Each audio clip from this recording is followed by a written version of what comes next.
riwayat saya dari Kristen ke Islam.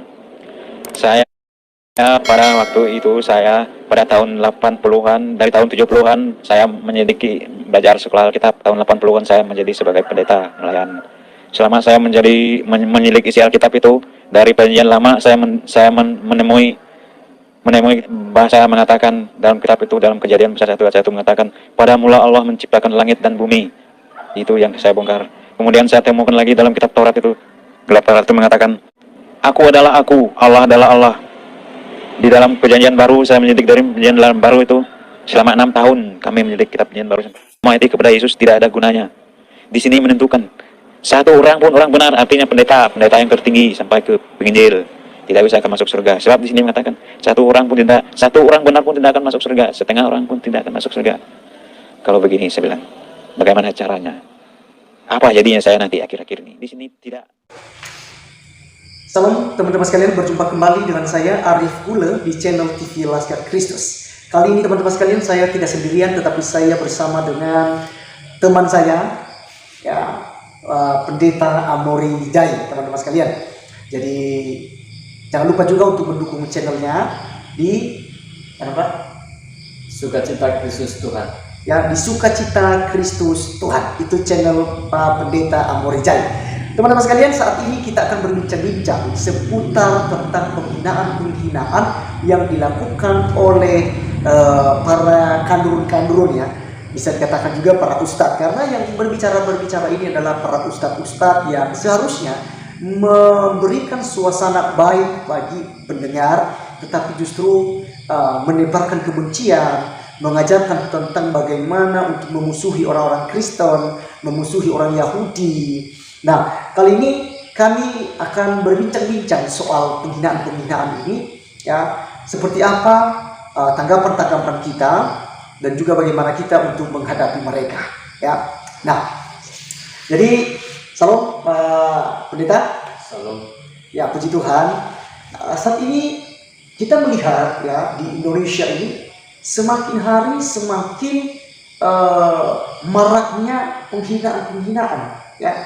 Itu kita melihat bahwa para ustadz seperti Abdul Somad, Ustadz Kainama, Ustadz Muncir, Umi Irene Hardono, Ustadz Felix, Indra Wibowo, ya, dan begitu banyak sekali. Yang lebih keren di saat ini ada Ustadz Nandar yang menuduh Yesus pernah menikah dan berpoligami, ya.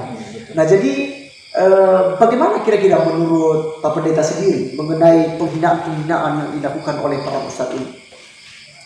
Jadi menurut saya, dalam menanggapi orang-orang seperti ini, ya perlu kita tahu bahwa apa yang disampaikan mereka ini tentu hal yang salah menurut iman kekristenan kita. Karena sering saya sampaikan bahwa apa yang disampaikan oleh para mualaf, khususnya, ya, para mualaf, karena biasanya para mualaf ini membahas tentang kekristenan dan memojokkan Alkitab, memojokkan para pendeta, bahwa para pendeta itu adalah pembohong, Alkitab itu adalah fiksi, Alkitab itu adalah kebohongan. Ya. Jadi saya sampaikan bahwa dalam menghadapi tanggapan atau pernyataan-pernyataan seperti ini, tentu kita harus berpikir dewasa. Jadi maksud saya berpikir dewasa artinya kita harus menanggapinya dengan kepala yang dingin, yang harus dengan sabar. Kalau kita hadapi dengan emosional, mungkin saja bisa kita maki-maki orang karena kita emosi. Jadi tapi harus dengan suasana yang dingin. Yang perlu kita tahu bahwa ketika orang ingin mengganggu agama kita atau ingin mengganggu keimanan kita, maka kita sadari bahwa orang itu cemburu dengan kita. Ya. Nah, dia iri dengan kita. Nah, kenapa orang Kristen itu makin hari semakin dibabat, tapi semakin merambat. Ya. Ini luar biasa. Semakin banyak masuk Kristen. Jadi semakin mengalami penganiayaan, semakin banyak juga yang percaya kepada Tuhan Yesus. Haleluya. Ini menjadi sebuah pertanyaan bagi mereka, kok bisa? Nah, bagaimana caranya untuk menghancurkan itu? Nah, dengan cara-cara yang seperti ini. Nah, ada juga dua faktor. Pertama, dengan cara seperti ini. Lalu kemudian yang kedua, mereka melakukan hal ini ya kita tahu sekarang ya, media sosial ini menjadi usaha atau bahan pendapatan uang. Iya, yang mencari popularitas juga Jadi ya. orang-orang seperti ini kan seperti sales, Ya, cari duit, ya. jual agama sebelumnya. Jual perkataan. Ya, jual agama sebelumnya. Jadi sehingga pada akhir-akhirnya nanti, di akhir-akhirnya nanti ketika sudah ketahuan ketahuan boroknya itu, maka pada kenyataannya akhirnya minta maaf lagi. Iya. Seperti kasus yang kita lihat, kasus Jaya Waloni Iya. yang menghina-hina Alkitab dan minta menantang lagi orang Kristen. Iya, betul. Silakan tangkap Saya laporkan saya kepada screen. jadi setelah ditangkap sampai ke pengadilan, Mati kutu. lalu ada cara gitu ya. Iya. Jadi persoalan waktu itu saya ingat cuplikan videonya disampaikan bahwa ketika nanti saya di pengadilan, saya akan memperjuangkan itu dan saya Iya. akan mengalahkan orang-orang Kristen ini dan pendeta-pendeta ini dengan Iya. Alkitabnya sendiri. Iya. Nah, kenapa ketika kita melihat cuplikan pada akhirnya minta maaf kepada kaum Nasrani. Nasrani. Nah, ini artinya apa? Air ludah kita tadi yang kita sudah keluarkan dan kita Iya, juga katanya tidak akan minta maaf ya kepada orang kafir. yang ini juga menjadi sebuah pertanyaan bagi umat Iya. yang dipimpin. Oh, kenapa bisa seperti itu ya? Iya. Jadi ini dalam menghadapi mereka seperti ini, ya kita harus tahu itu bahwa ada beberapa faktor yang membuat mereka melakukan hal itu. Pertama, yang tadi saya katakan karena iri, cemburu, dengki dengan orang-orang Kristen, karena mereka pikir ada cara-cara kristenisasi dan mengkristenkan orang. Iya. Nah, itu pikiran-pikiran yang menurut mereka. Lalu yang faktor yang selanjutnya adalah pengen jual omongan, Iya. jual perkataan, Iya. jadi berretorika di depan publik.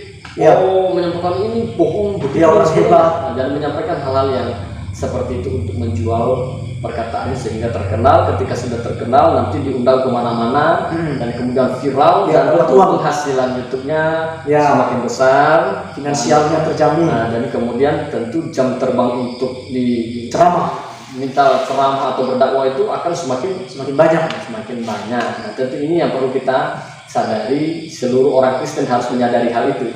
Iya. Nah, jadi ketika kita mendengar hal ini, anggaplah itu angin yang berlalu. Iya. Nah, itu menurut saya. Ya, jadi kalau menurut saya juga Pak Pendeta ya, karena hal ini saya seperti di channel TV Laskar Kristus ini saya sering bahas itu. Kenapa? Karena kalau tidak ditanggapi, seakan-akan mereka itu yang paling benar.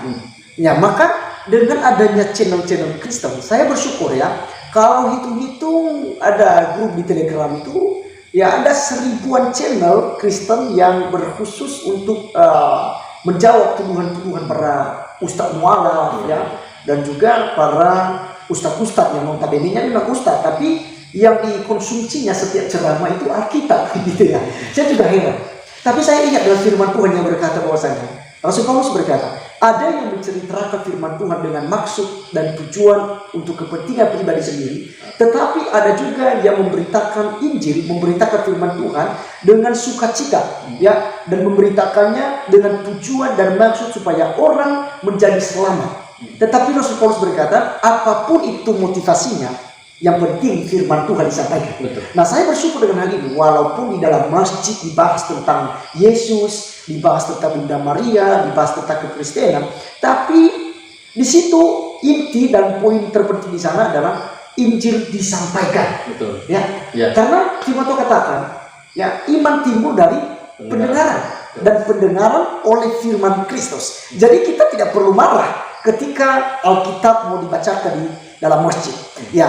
Jadi mungkin juga dari channel Pak Pendeta juga ya, di Sukacita Kristus Tuhan, bahkan juga di channel saya TV Laskar Kristus, saya sering menanggapi hal itu. Bukan berarti kita marah-marah, Enggak. kita memaki-maki mereka dengan kepala emosi dan lain sebagainya, tidak. Tapi yang kita lakukan adalah kita hanya meluruskan. Betul. Jika mereka katakan Yesus bukan Tuhan, nah ini sudah pertanyaan-pertanyaan udah basi gitu ya. Tapi mereka ulang-ulang di situ saja. Buat saya sih Pak Pendeta, saya katakan bahwa para ustaz dan para mualaf dan orang-orang Islam yang suka bertanya ini saya pikir degil. Ya, bertanya tapi nggak pintar-pintar. Seharusnya kan ketika bertanya itu jadi pintar ya. Tapi justru kalau melihat mereka bertanya terus, Yesus buktikan di mana Yesus mengaku sebagai Tuhan. Orang Kristen buktikan. Kan ada di dalam Yohanes 13:13 ya, dikatakan kamu menyebut aku Tuhan dan Guru, dan perkataanmu itu tepat karena aku memang Tuhan dan Guru. Iya. Ya, dan ketika dia memperkenalkan diri kepada Filipus juga, Filipus, ya, udah sekian lama aku bersama-sama dengan engkau, masih bertanya di mana Kak Bapak? Barang siapa yang sudah melihat aku, dia sudah melihat apa. Iya, betul. Nah, di sini sudah menjelaskan bahwa Yesus Kristus adalah Tuhan. Iya, aku dan Bapak adalah satu. Aku dan Bapak adalah satu. Betul. Ya, dan udah berulang kali ya, kalau saya mau katakan di channel saya ini udah berdosa menurut saya untuk menjawab itu. Tapi setiap bertanya, setiap berceramah itu terus jualannya. Jadi ya saya juga secara pribadi bingung juga dengan ajaran semacam itu ya. Bagaimana Pak Pendeta? Saya secara pribadi bingung dengan mereka. Iya, saya mengerti maksud Bapak. Jadi yang perlu kita tahu bahwa ketika mereka menyampaikan hal-hal ini sebenarnya mereka tidak memiliki dasar yang kuat. Nah, kenapa saya katakan tidak memiliki dasar yang kuat? Karena kita harus pahami bahwa ketika mereka menyampaikan hal ini, mereka belum memahami sepenuhnya isi Alkitab itu. Karena ketika kita seperti yang saya bahas di channel Sukacita Kristus Tuhan, jadi saya membahas bukan ingin memojokkan mereka, tidak, tetapi saya ingin meluruskan bahwa apa yang disampaikan itu sangat salah, sangat salah, dan itu bersifat hoax gitu. Karena gini, dalam membaca Alkitab itu beda dengan membaca kitab lain. Ya, itu saya katakan Alkitab adalah Alkitab orang beriman. Jadi kita bisa mengerti semua isi Alkitab itu dan kita bisa memahaminya itu karena pimpinan Roh Kudus memberikan pencerahan kepada kita. Jadi sehingga kita mengerti, langsung connect, kita langsung ngerti gitu. Oh, ini maksudnya. Jadi kalau membaca ayat itu tidak boleh copot-copot. Kalau kita copot-copot maka kita bingung sendiri. Harus satu pasal ya. Harus satu pasal. Satu paragraf itu kita harus pahami. Betul. Seperti apa, tujuannya apa? Maksudnya apa? Dan itu ditujukan kepada siapa? Sehingga kita mengerti. Betul. Dan apa relevansinya dalam kehidupan kita saat ini? Apa hubungannya dengan kita? Betul. Jadi maka apa yang mereka sampaikan itu kan itu hanya disampaikan secara gamblang. Tidak punya dasar, tidak memahami. Nah, tentu kalau dia memahami, maka saya yakin dia jadi orang Kristen. Betul. Kalau dia memahami, maka dia akan jadi orang Kristen. Saya jamin itu. Nah, tetapi orang-orang seperti ini kan hanya ingin mencari kesalahan. Ini loh, di ayat ini salah. Kutip satu-satu ayat. Tetapi ada satu hal yang membuat saya bersyukur. Sebab Alkitab dibahas dalam masjid gitu ya. Dibahas. Jadi setiap ceramah itu jadi setiap ceramah dibahas Alkitab gitu ya. Apalagi ustadz-ustadz yang sedang viral ini yang membahas Alkitab Kristen. Jadi saya pikir itu bagus ya. Menurut saya bagus. Kenapa?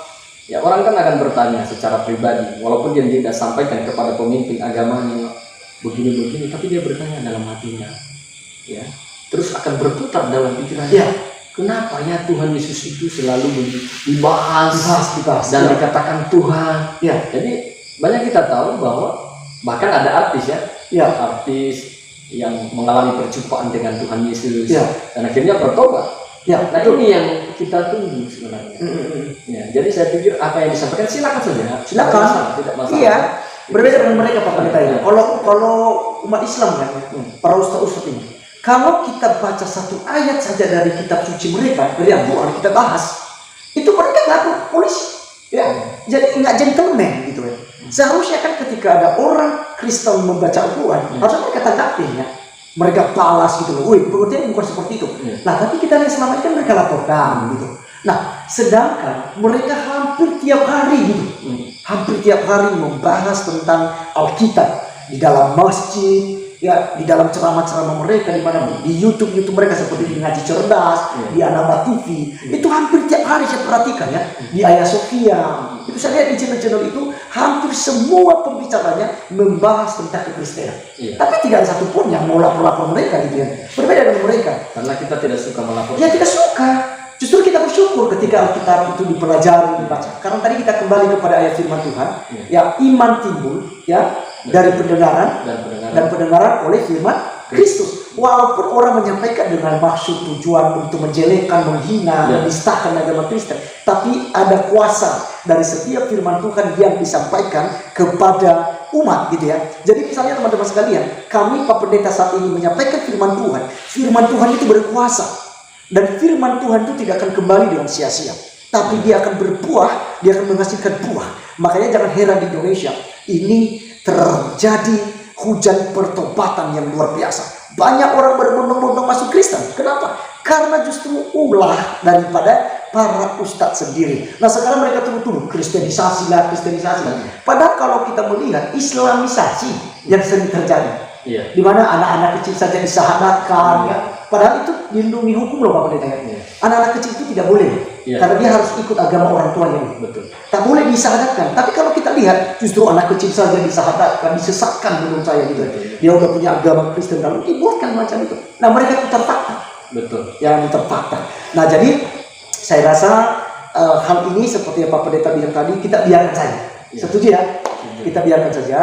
Biarkan mereka membaca Alkitab, menjelaskan tentang firman Tuhan di masjid, bahkan di ceramah-ceramah mereka, di dakwanya mereka. Kita izinkan supaya nama Tuhan dipermuliakan. Ada kuasa di sana, dan percaya akan banyak orang yang akan terima Yesus Kristus sebagai Tuhan dan Juru Selamat pribadi.